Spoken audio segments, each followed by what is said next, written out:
Hi again everybody. Quick video on Schwalbe Marathon Plus MTB, which if you've seen my channel when I do the little bike bits I do, you'll see that I run these tubeless, and I have done for probably a year and a half now, something like that, and they are really good. This is the second tyre. I do loads and loads of miles, but the reason for the video is fixing punctures. Now you do get punctures in these occasionally because the object is so big, and I don't know whether you've seen, but you see on various videos you get these tubeless patch up kits. So the idea is you put this through there, run it along, put it through the tyre, turn it, bring it out, and it leaves the thing inside. But the problem with these is that they're only a temporary fix, and this is what happens. I got a big nail through this, about 1.5 inch nail, so what's that, about 45 mil, no 40 mil, something like that, nail through there, and it didn't go down. So that's the beauty of tubeless, because if this was tubed and you got a nail through there, you'd have to repair the tube. But I didn't even know until I got back.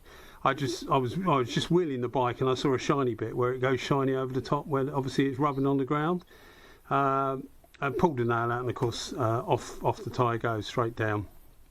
So the tubeless only works if the size of the hole isn't that big, effectively. So you can use these to plug it up, but they are really a temporary fix. Now this one has been in there for about 150 miles, so about 4 days, but it's the third one I've had in there just to get around to actually doing it properly, which is what the purpose of the video is. I'm going to show you how to do it properly. So we're going to take the tyre off the rim. You should be able to do it without taking the tyre completely off the rim. You should be able to just break the bed and just get into the part you want to do. I'll show you what to do in a minute, but you should be able to do it, as I say, without breaking the rest of the rim. But I'm going to break the rim because I want to show you properly how to do it, because I'm not going to be able to get the camera up there and do it, even if I do it the other way, because if I do it the other way, all the fluid would come out, and the idea would be that you could keep the fluid at the bottom and repair at the top. But as I say, I'm going to turn the camera off now. I'm going to get the tyre off, and we're going to go through the process of fixing the puncture. Now I've not suddenly taken steroids. I've speeded it up to double the speed because it's quite boring to do it at normal speed really. But it's just to run through what you do. So I'm turning the tyre inside out, which on one of these is a reasonable struggle because they are quite stiff, good tyres really. So you find where your hole is and remove the old temporary fix, and now the next stage is to make it as clean as possible. And it really is crucial that you make this clean, because it helps the what we're going to use is we're going to use a motorcycle, or if it was a really big hole, we'd use a car plug. They call them a mushroom plug. It's an internal plug, which I'll show you in a minute when we come to it. So it effectively is like a patch you would use on a bike tube on the inside of the tyre, but it also has a tailing edge that goes through the tyre, and it's the best way of fixing a tubeless puncture like this, because it's a permanent fix. It doesn't, like as I was saying, with the inserts, they're good for getting you home and things like that, but the centrifugal force of you riding and things like that throw it out. So it eventually you'll just get a hole, and if it's, you know, on a downhill part where you're going reasonably quick or whatever, then you're going to be, well, you could be in trouble. So it's best to sort it out properly. So you'll see now I'm using thinners. If you watch my channel, I do quite a bit of painting, so I'm using thinners. But you can use carburetor cleaner, white spirit, anything that cleans and gets rid of the film, because I use stands, no tubes, but the tubeless sealant leaves a sort of like an oily residue. It's fine when it's new. It is water based. You clean it with water, but after it's been in the tyre for a while, it leaves a sort of an oily residue, and it soon makes it difficult for anything to stick. So it's best to clean it up and get everything off. So you'll see now I've roughed it up with some sandpaper, just to give good adhesion for the vulcanizing cement when we use that. So again, we're cleaning it, but now I'm cleaning it with a piece of tissue so that I know it is perfectly clean.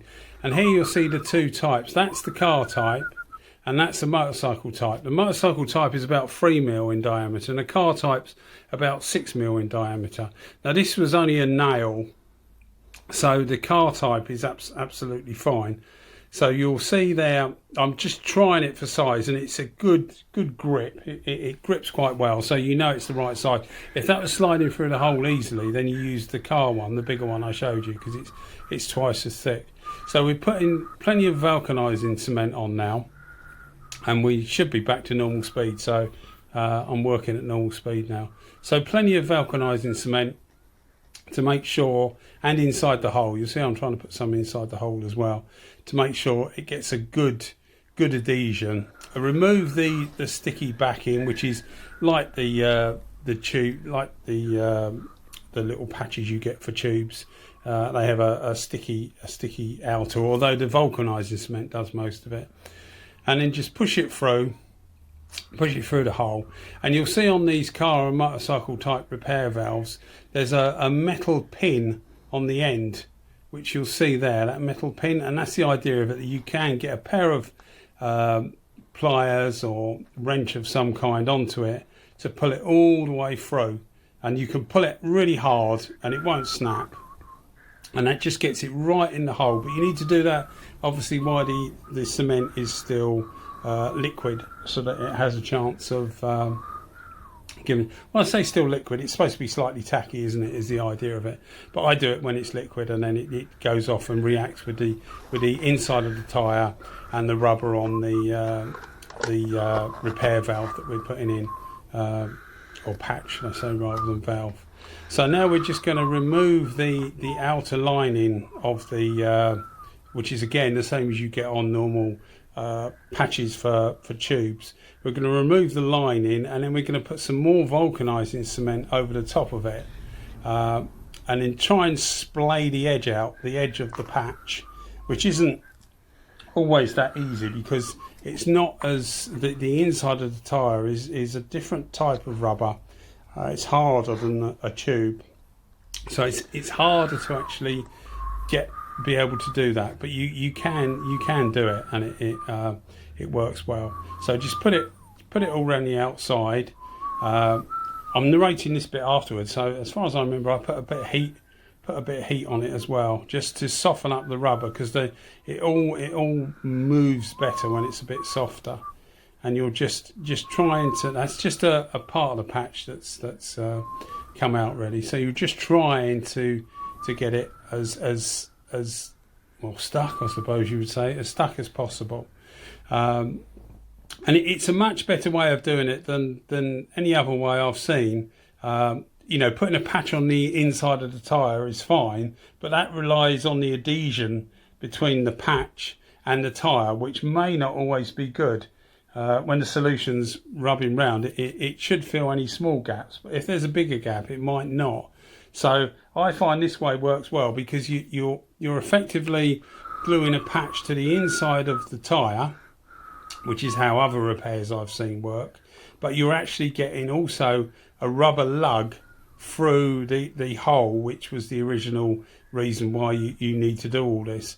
And because the lug's going through the hole and it's got a mushroom effectively on the inside, it's never gonna come out with centrifugal force like the quicker fixes do. So this is a good permanent repair, and should last, you know, years. Well, it lasts the life of the tyre, unless you get another nail in it somewhere else, in which case you've got to do the same. But it will last the life of the tyre. So I hope you enjoyed it. So I'm just applying a little bit of heat, and that does help the rubber. You'll see in a minute when I've finished with the heat, you'll see that the rubber, the solutions mixed or effectively, attack is the wrong word, isn't it? It is bonded with the solutions bonded with the rubber, and now you can just splay that rubber out. So it's literally like you're working with a liquid rubber, and the heat helps to do that. Yeah, just splay it out like that, and then I leave it for, you can put the tyre back on and get on with it, but I leave it for an hour or so, just to make sure the glue's gone off before you you know, put more solution in, and away you go. You'll see here that I just use a sharp edge, and you just want to get that as tight to the tyre without cutting the tyre as you can, because if you've got a bit protruding where it sticks out, it can effectively try and push the mushroom back up, which it should still be okay at doing, but it makes the repair last less time. Alright, well, I hope you enjoyed the video, and thanks for watching. Cheers, bye bye.